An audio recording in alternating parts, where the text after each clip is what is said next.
이상하의 나의 침실로에 대해서 살펴보도록 하겠습니다. 해제 부분을 보면 나의 침실로는 1920년대 낭만주의 대표적인 시라고 할 수 있죠. 특히 이상하는 마돈나라는 키워드를 쓰고 있는데, 마돈나는 피폐해진 일제강점기 우리의 마음을 영혼의 존재라는 표상으로 마돈나를 쓰면서 하자는 긴장과 불안 속에서 마돈나를 간절히 기다림에도 불구하고 오지 않아 안타까움의 정서를 느끼고 있죠. 특히 침실이라는 단어를 상적 의미로 사용하고 있는데, 침실은 부활의 동굴이면서 생명의 공간이면서 재생의 장소로 우리가 해석할 수 있죠. 특히 나의 침실로라는 시에는 죽음의 세계를 동경하는 태도가 드러나 있는데, 1920년대 백조 동인들이 낭만주의적 시풍을 가졌던 시인들의 현실 도피적인 태도가 잘 드러나 있다 라고 말할 수 있겠습니다. 이상입니다. 자, 이제 본문 내용 들어가도록 하겠습니다.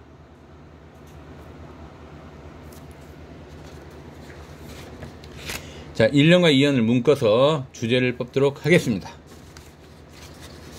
자, 현대시는 내용 설명하고 주제 뽑도록 하겠습니다. 자, 바로 내용 설명 들어가도록 하겠습니다. 마돈나, 지금은 밤도 모든 목거지에 다니노라. 피곤하여 돌아가는도다. 여러분, 이렇게 마돈나 이렇게 나와 있네요. 그럼 우리가 보통 반복의 의미를 가질 때 여러분 이런 포인트 하나 잡아야 됩니다. 앞에 구절이 반복될 때 우리는 둔이라고 부릅니다. 둔. 그 다음에 가운데가 반복될 때 요운, 그 다음 마지막 끝어절이 반복될 때 가군이랍니다. 공통점은 뭡니까? 음악적 효과, 리듬감 형성이죠. 이 정도는 기본을 알고 있어야 됩니다. 그래서 마돈나라는 것은 우리가 청자이면서, 그 다음에 또 우리가 이야기할 때 구원과 교훈의 대상이 되고, 구원의 대상이 되면서 방금 이야기했던 둔적, 여러분 뭘 가지고 있는 거예요? 여러분, 둔적 요소를 통해서 리듬감을 형성하고 있다라고 말할 수 있죠.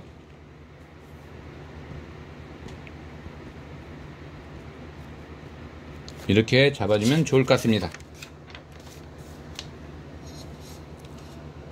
목꽂이에 밑줄 그어놓고, 목꽂이는 여러분이 알다시피 목꽂이의 방언이에요. 일본말이죠. 목꽂이의 방언. 여러 사람이 놀이나 잔치 등에 모이는 일을 목꽂이라고 부릅니다. 자, 먼 동이 트기 전, 그만 날이 밝기 전이고, 수밀도의 내 가슴, 밑줄 긋기 바랍니다. 수밀도의 내 가슴. 자, 이 말은 여러분 어떤 표현으로 여러분 들립니까? 그렇죠, 간능적인 표현이죠. 내 가슴이 나왔기 때문에 간능적 표현. 이슬이 맺도록 달래오너라. 여기서 여러분 하나 생각해야 되죠. 달래올 때 어떻게 달래오고 있습니까? 함께 달래오고 있습니까? 혼자 독자적으로 달래오고 있습니까? 함께가 아니죠. 독자적이죠. 이럴 때 우리는 어떤 어미라고 부르죠? 명령형 어미가 되겠습니다. 이건 좀 중요합니다. 그래서 색깔 넣겠습니다.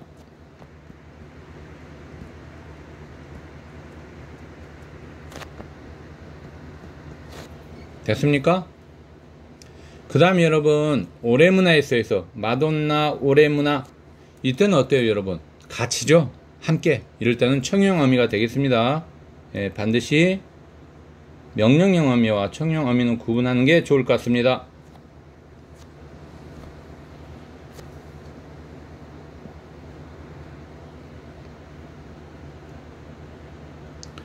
자, 눈으로 유전하던 진주는 다 두고 몸만 오너라. 여러분, 유전하던 진주의 포인트를 두고, 진주는 뭐가 될까요? 해석할 때 여러분, 그죠? 세속적 가치죠. 속세. 즉 세속적 가치, 인간 세상의 가치가 되겠습니다. 세속적 가치의 세속에 반대는 탈속이에요. 그죠? 예. 자, 오너라 했어요. 오너라는 여러분 알다시피 명령형이 되겠죠.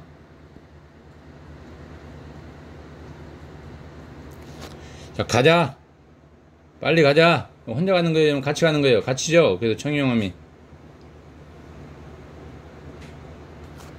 우리는 밝음이 오면 어딘지 모르게 숨는 두 개의 별이여라.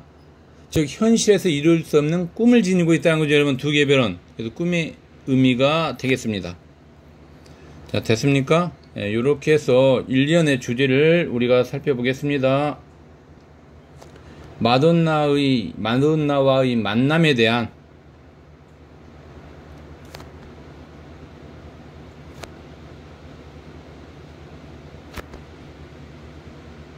갈구와 희망 정도로 해석을 하면 되겠습니다. 주제를. 자, 3에서 5형까지 보도록 하겠습니다. 구석지고 어두운 마음의 거리. 여러분, 구석지고 마음이 어둡대요. 그러면 뭡니까, 여러분?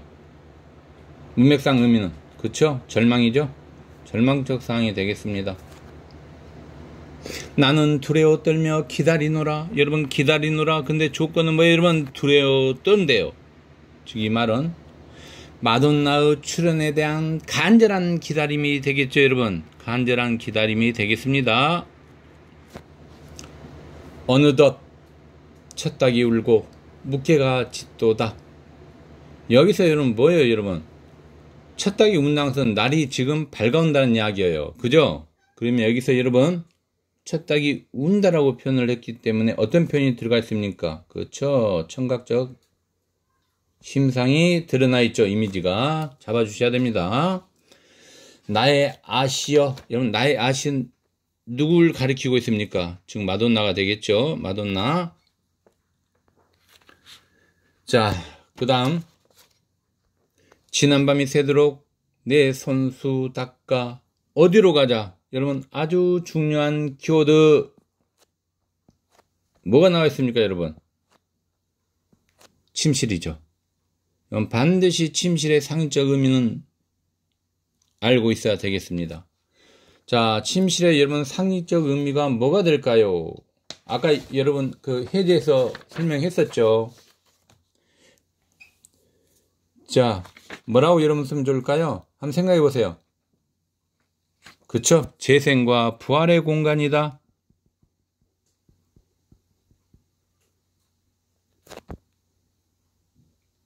또 여러분 뭐 하나 더 좀 좋을까요, 여러분? 생명의 공간으로 적어도 좋겠죠?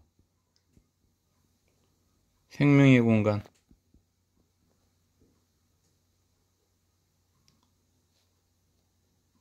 됐습니까? 예, 정리 잘 하기 바랍니다.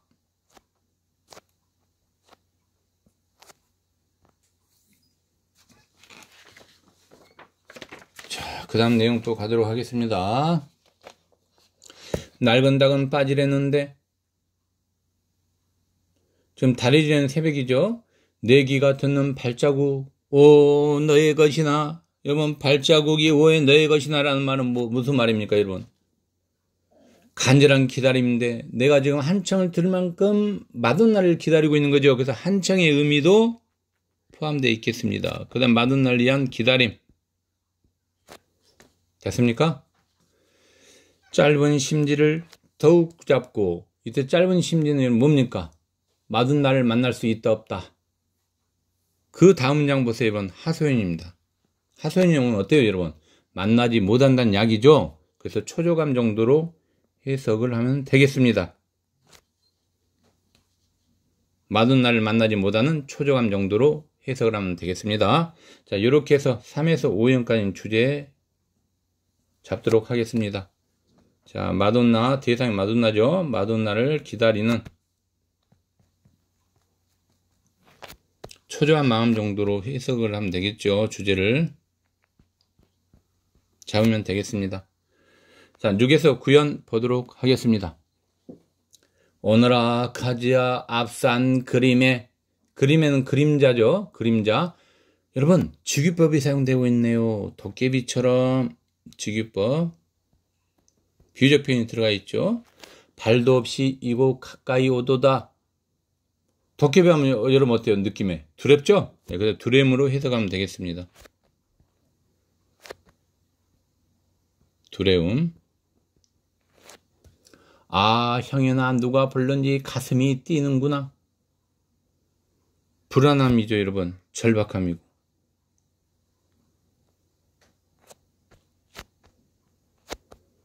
불안함 또는 절박함.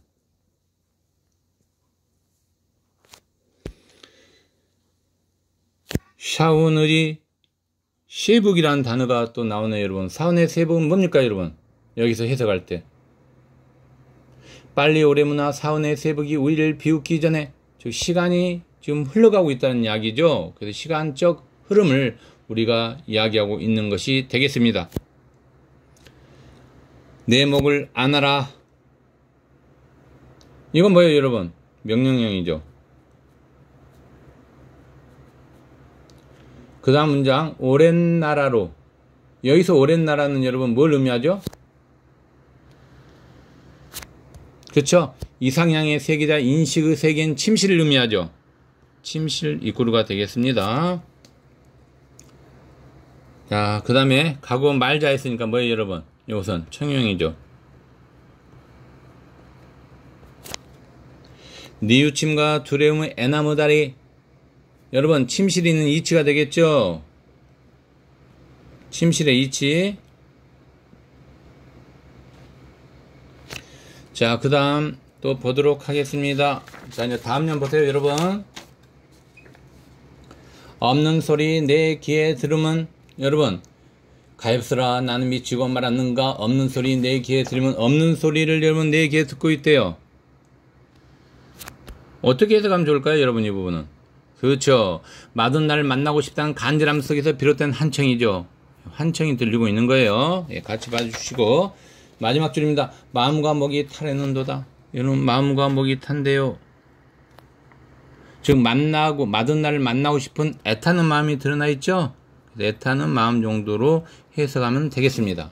자, 이렇게 해서 6에서 9형까지 주제 뽑도록 하겠습니다.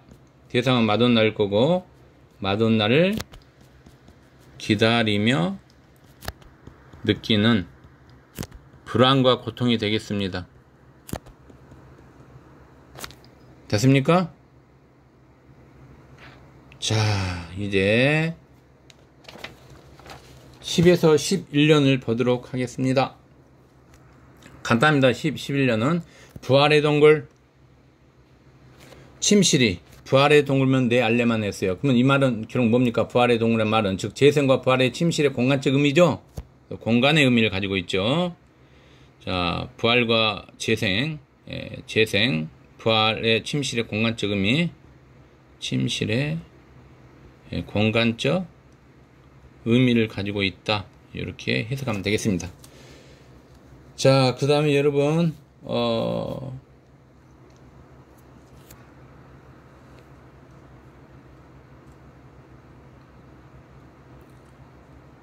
자, 그 다음 또 보도록 하겠습니다. 밤이 주는 꿈, 우리가 읽는 꿈, 아, 어린애 가슴처럼. 자, 직유법이죠. 그 다음 여러분 보세요. 세월을 모르는 나의 침실로 가자요, 여러분. 이 말은 여러분 어떤 의미일까요? 세월을 모른대요. 그렇죠. 순수. 어린아이의 마음이죠. 천진난만하고 순수한 동심의 세계가 드러나 있죠. 순수 또는 동심의 세계가 되겠습니다. 동심의 세계. 됐습니까? 자, 이렇게 해서 10에서 11년 주제 뽑도록 하겠습니다. 부활의 동굴로서 침실과 아름답고 영원한 세계를 지향하고 있다. 여러분, 이렇게 이야기하면 되겠죠. 주제로. 자, 마지막 년 12년이 되겠습니다.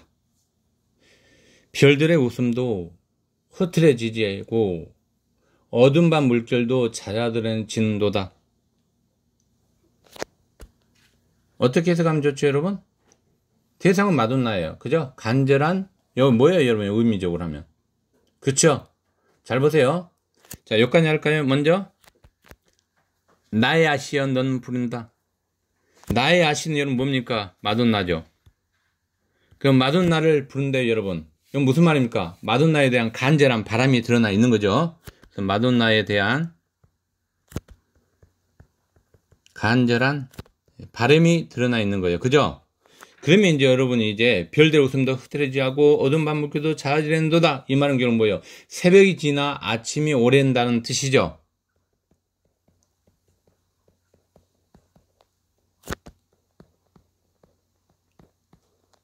이런 식으로. 됐습니까? 자, 12연의 주제 뽑도록 하겠습니다.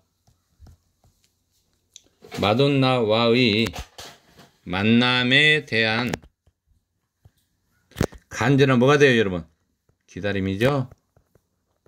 자, 이렇게 해서 이상하의 나의 침실로 한 시를 마치고, 이제 두 번째, 고정의 사한 영혼을 위하여 해석 들어가도록 하겠습니다.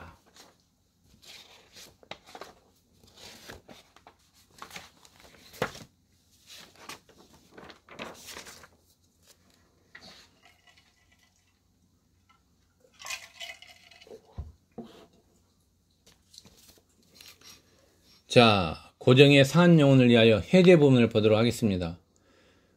상한 영혼이라 했으니까 여러분 어때요? 그쵸? 사람들이 갖고 있는 내면의 상처를 치유하기 위한 방법을 제시하고 있다라고 볼 수 있죠. 이 작품은 상한 영혼을 위하여라고 했으니까. 자, 그럼 여러분 하자는 고통이나 부정을 회피해야 될까요? 회피하지 말아야 될까요? 치유하기 위하여니까. 상한 영혼을 위하여, 즉 내면의 상처를 치유한다는 의미가 포함되어 있어요. 거기에는 고통이나 부정을 회피하면 안 되겠죠. 즉 고통을 직접 대면에서 수용해야 되죠. 그래야지 강하게 만들어질 거 아니에요. 그죠? 자, 그러면 여러분 이 상처의 의미를 가지고 있는 시어가 있죠. 상한 갈 때 또 뭐가 있습니까, 여러분? 상한 영혼, 부평초, 입이죠. 요 세 개가 공통점이 있겠죠, 반드시. 그쵸? 여러분 이런 걸 잘 뽑아줘야 돼요. 그죠? 즉 상처받은 영혼으로 해석하면 되지 않을까요? 중요하니까 색깔 좀 넣을게요.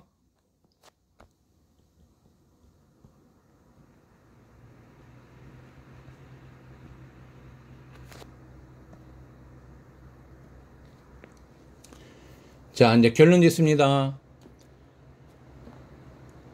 하자는 이러한 상처를 극복해야 뿌리 깊은 벌판에 설 수 있음을 강조하고 있어요. 결론을 지면 세상이 어둡더라도 사람들을 마주 잡을 손이 있을 것이라는 어떤 태도를 지니고 있는 겁니까? 긍정입니까? 부정입니까? 마주 잡을 손이 있을 것이라고 보면 긍정적 태도가 되겠습니다. 그래서 고정의 상한 영혼을 위하여는 긍정적 태도도 드러나 있다. 이 부분이 중요한 포인트가 되겠습니다. 그래서 하자의 정서 태도는 긍정적이고 의지적이라고 말할 수 있는 거죠. 자, 이제 본문 내용 설명 들어가도록 하겠습니다.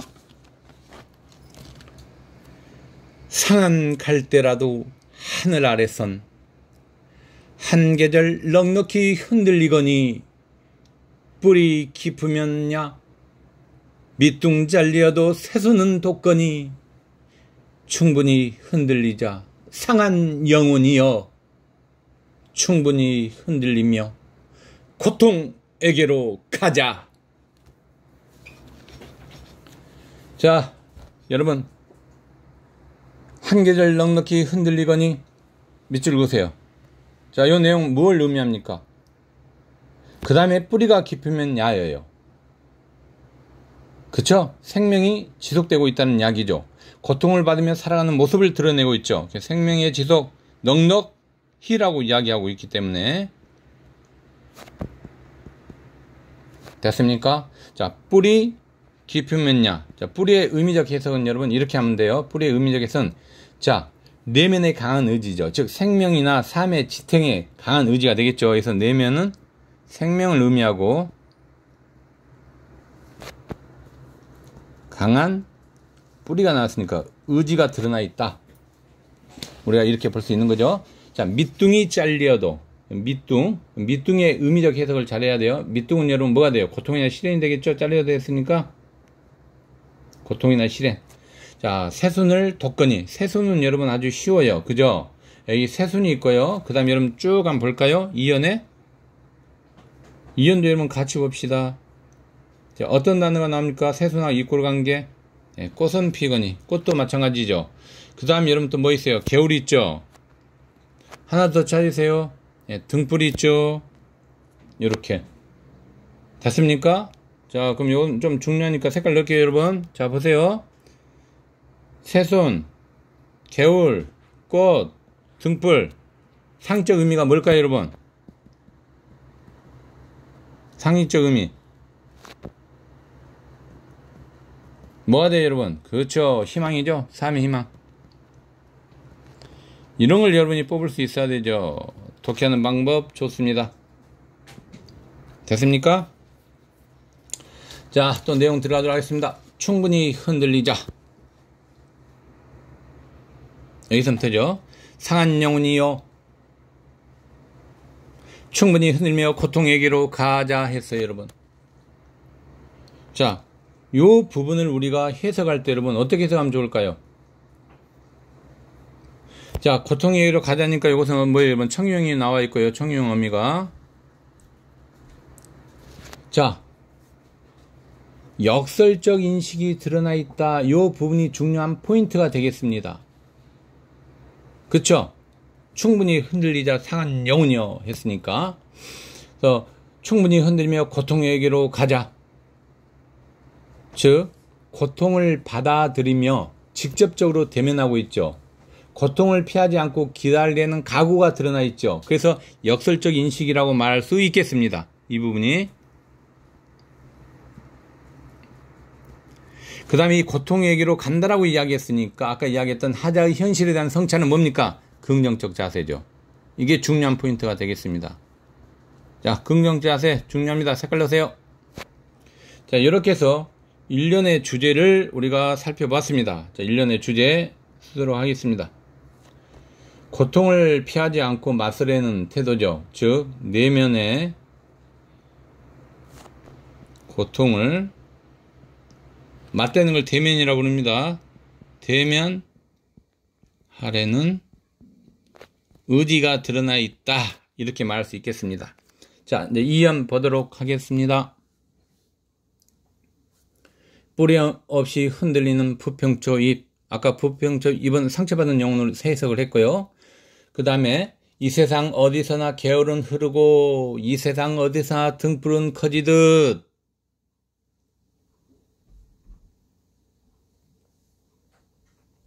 자, 여기서부터 여러분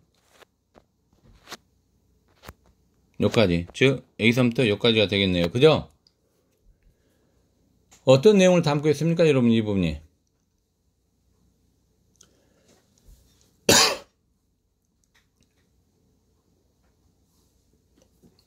한번 생각해 보세요. 여러분이 어떤 내용을 담고 있나?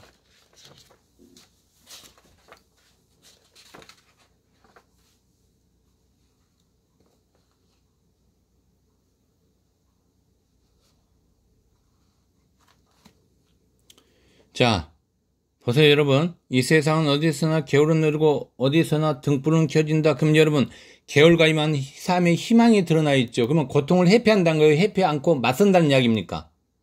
그렇죠. 맞선다는 이야기죠. 즉 용기와 위로를 보내주는 존재 정도로 해석을 할 수 있는 거죠, 이 지문이. 그래서 위로와 용기를 주고 있다. 이렇게 해석해도 되겠습니다. 됐습니까? 예, 중요하죠. 자, 그 다음 또 내용 보도록 하겠습니다. 각자 가자 고통이여 살 맞대고 가자.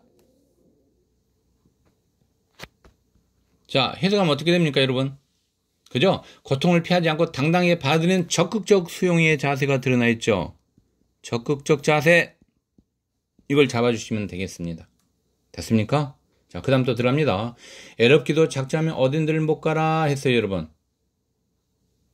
어딘들 못 가라는 말은 뭐예요, 여러분? 홀로 일어서는 강인한 의지가 드러나 있죠? 의지. 마지막 줄이 되겠습니다. 거기로 목숨 걸면 여러분 뭐가 문제라 진은혜 색깔 넣으세요. 자, 진혜는 여러분 여기서 현실적 실행과 고통이죠. 의미적으로 해석하면 실행과 고통이에요. 즉 요약하면 부정적 현실이죠. 자, 어떤 이미지가 드러나 있습니까? 그쵸, 하강적 이미지죠. 이거 중요합니다. 예를 들어 대표인의 막이 내렸다, 농미에서 막이 내렸다, 농문한 작품에 보면 이때 여러분 막이 내렸다라는 의미적 해석은 상승이에요, 하강이에요? 예, 하강 이미지죠. 예, 이런 거 여러분 잡아주셔야 돼요. 됐습니까? 자, 이렇게 해서 이연의 주제, 이연의 주제 여러분 썼어요, 안 썼어요? 아까 안 썼죠? 네, 지금 씁니다. 이연의 주제. 이연의 주제는 고통을 수용하자는 각오죠. 즉 고통에 대한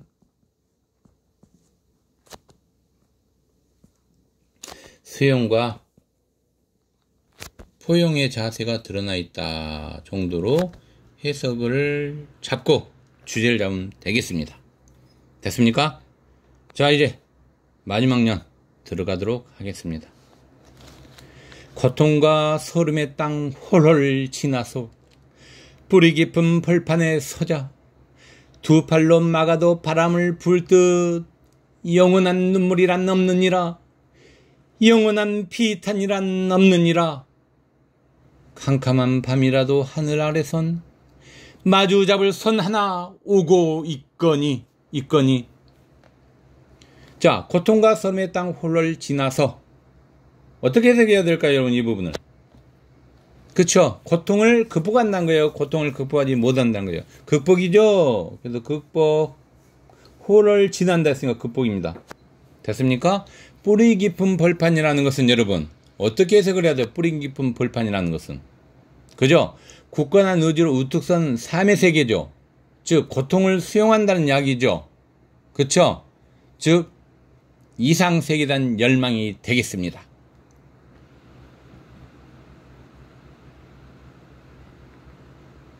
열망이 드러나 있죠. 됐습니까?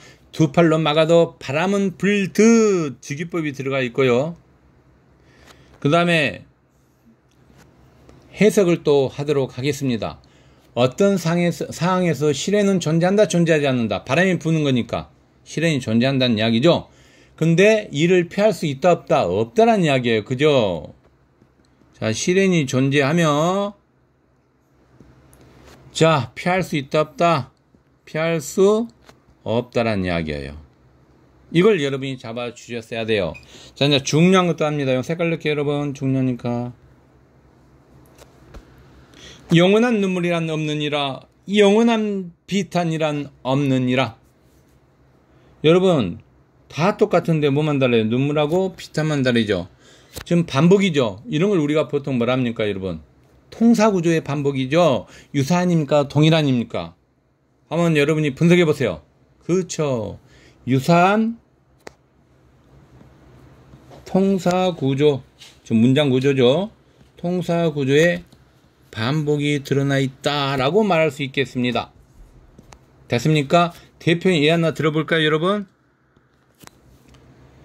도종 안에 흔들리며 피는 꽃이라는 시를 소개하면서 예를 하나 들겠습니다. 젖지 않고 피는 꽃이 어디 있으라.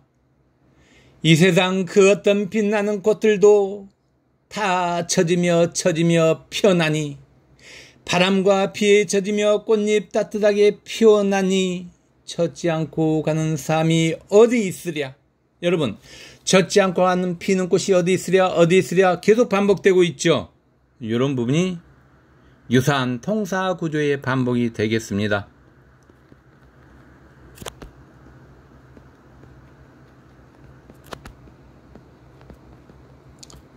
자, 똑똑똑 어디 있으라? 이 부분이 되겠습니다. 자, 그 다음 내용 또 보도록 하겠습니다. 캄캄한 밤 밑줄 그어놓고 여러분 해석 어떻게 해야 됩니까? 실현이죠. 자, 그 다음 여러분 보세요. 실현인데 여기서 여러분 보세요. 자, 마주 잡을 손 하나 오고 있거니 했어요. 마주 잡을 손은 뭐예요 여러분? 그쵸? 신뢰감이 되겠죠. 신뢰.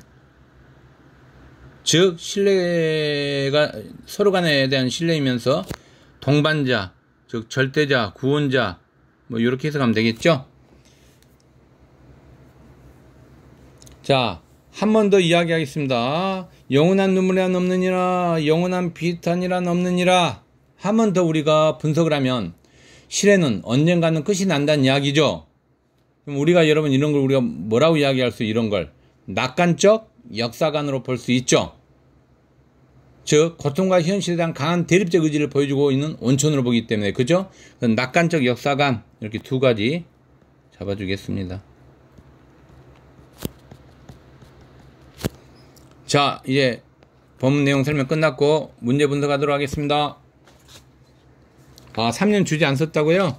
예, 쓰도록 하겠습니다. 그러면 3년 주제는 고통을 수용하는 성숙한 삶의 자세죠.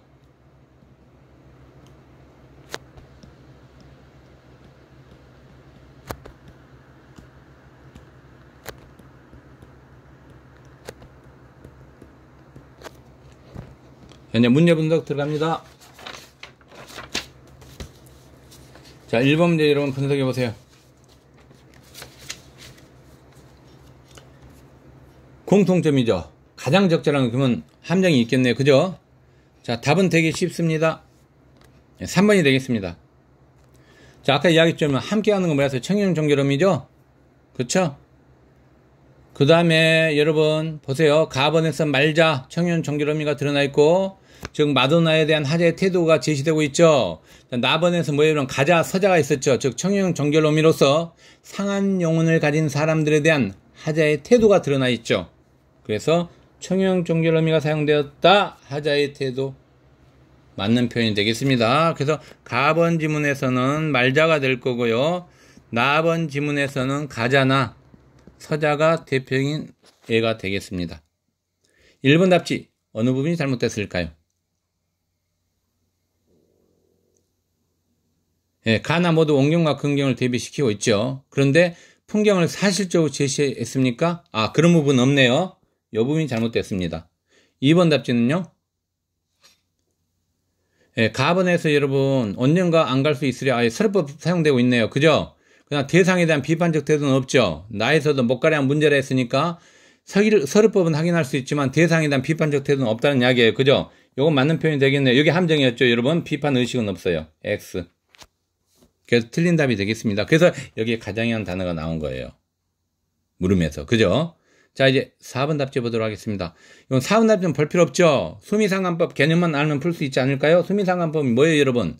그쵸? 제일 첫머리와 마지막 년, 1년과 마지막 년이 어때요, 여러분? 육구로 관계가 돼야 되죠? 근데 그런 내용 없죠? 그래서 수미상관법을, 구성 불가능이죠. 그래서 틀린 내용이 되겠습니다. 자, 5번 답지 분석하세요. 아하, 5번 답지 여러분, 음성상징어. 자, 가에는 있어요, 없어요? 없죠? 나번은 있습니까? 있죠. 홀럴. 그러나 여기 보면 음성상징을 통해 대상에 대한 생동감을 느끼고 있다. 즉, 가, 나의 공통점이니까 잘못된 답이 되겠습니다. 됐습니까, 여러분? 네. 2번 문제 분석하기 바랍니다.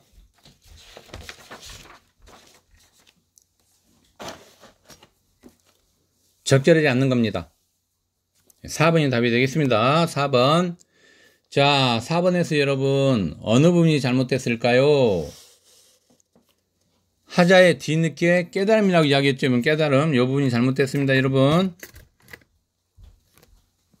또 어디가 잘못됐어요, 여러분? 한탄을 제시하며 시상을 전환시키고 있다 했죠. 시상 전환 없죠. 답은 4번이고 1번 답지의 키워드는 뭘까요, 여러분? 그쵸? 하자의 심정이 어땠어요? 이번 조급했죠? 조급한 하자의 심정이 드러나 있죠? 맞는 표현이 되겠습니다. 2번 답지는요. 예, 하자의 안타까움이 드러나 있죠. 이런 걸 키워드 잡으면 돼요. 자, 3번 답지는 예, 절망이 심화된 하자의 마음 상태죠. 절망이 심화 하자의 마음 상태. 자, 5번 답지는 예, 간절한 심정이 드러나 있죠. 다급하고 간절한 심정. 즉 마돈나의 만남을 간절하게 바라는 마음이 드러나 있잖아요. 그쵸? 그래서 간절한 심정 맞는 표현이 되겠습니다. 3번 문제 분석해 보세요.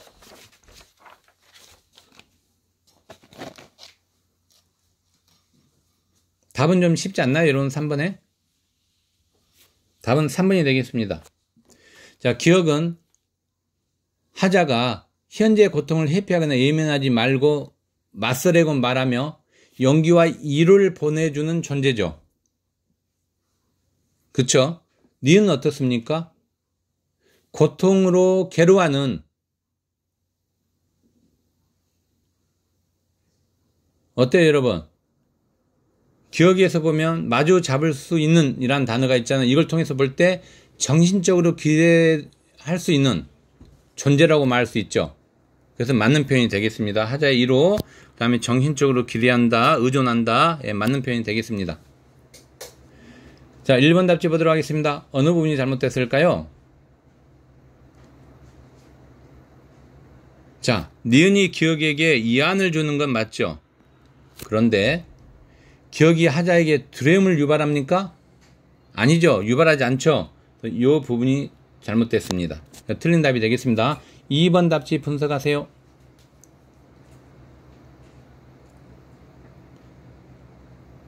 자, 연민을 느끼게 하는 존재는 여러분 니은이에요, 기억이에요?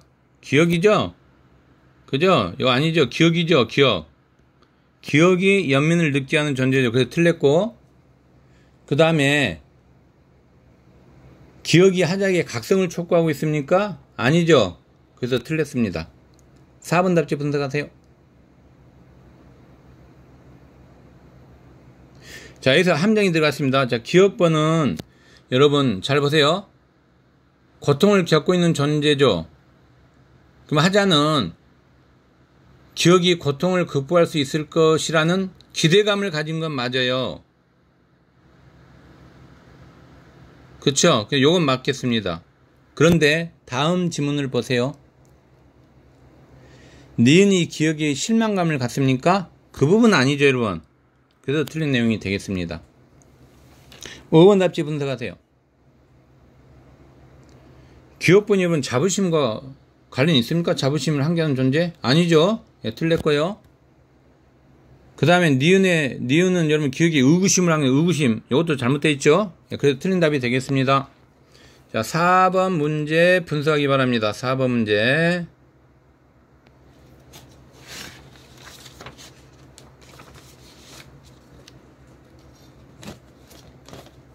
예, 답은 5번이 되겠습니다.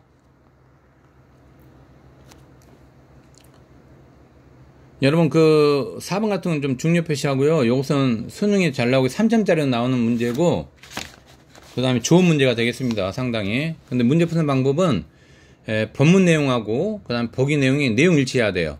대부분 다 시험지가 내용 일치하지 않는 부정발문으로 시험지가 나오고 있거든요. 현재 수능에서. 그래서 본문 지문하고 보기하고 내용이 이꼬로 관계되는 부분, 이 부분을 골라주고 그렇지 않는 부분이 답이 되는 거예요. 됐죠? 자, 그럼 거기에 근거해서 4번 문제를 풀도록 하겠습니다. 답은 5번이 되겠습니다. 자, 나에서 뿌리 깊은 벌판은 여러분 하자가 자신을 구원해줄 존재와 만나는 공간이죠. 그쵸? 근데 이걸 여러분 이상적인 공간이라고 말할 수 있을까요? 그건 아니죠. 이 부분이 잘못됐겠습니다. 그러면 이 부분은 여러분 보세요. 자신을 구원해줄 만남을 위한 공간, 요건 여러분 맞는 표현이에요. 그러나 이 부분 이상적인 공간은 잘못되어 있죠. 됐습니까? 그 다음에 뿌리 깊은 벌판을 통해서 하자가 고통과 서름을 이겨내겠다는 하자의 강한 의지가 여러분 나와 있죠. 그 부분은. 그래서 고통과 소름을 이겨내겠다. 요건 여러분 맞는 표현이 되는 거예요. 그쵸? 근데 여러분 잘 보세요. 하자가 이러한 공간을 스스로 마련해 놓은 겁니까?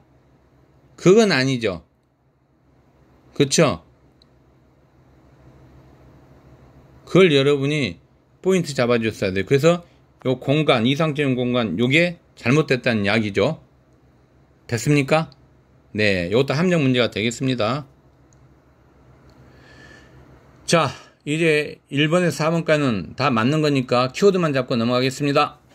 1번 답제 키워드는 여러분 뭡니까? 초월적 태도죠? 네, 그럼 맞는 답이 될 거고요. 2번 답지는요, 하자의 단호한 결단이 드러나 있죠. 맞는 답이 될 거고, 3번은 간절한 바람이죠. 그 다음에 4번 답지는 뭐 어디에 보면 포인트를 두할까요? 연약한 존재 정도를 잡으면 되지 않을까요? 그죠? 예. 자, 여러분 4번 답지에서 연약한 존재, 즉 갈등이나 부평적 입은 연약한 존재잖아요. 그래서 여러분이 그걸 잘 잡으면서 포인트를 잡아야 됩니다.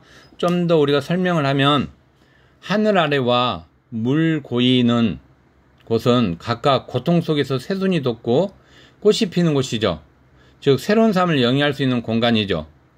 따라서 이러한 공간에서 서러운 현실에 맞서 새로운 존재로 거듭나고 싶어하는 갈대나 부평적 잎과 같은 연약한 존재들을 떠올 수 있는 거죠. 그래서 맞는 답이 되겠습니다. 새로운 존재로 거듭나야 된다. 그 다음에 이런 연약한 존재들을 떠올 수 있는 거죠. 그래서 맞는 답이 되겠습니다. 자, 이것으로 수업 마치도록 하겠습니다.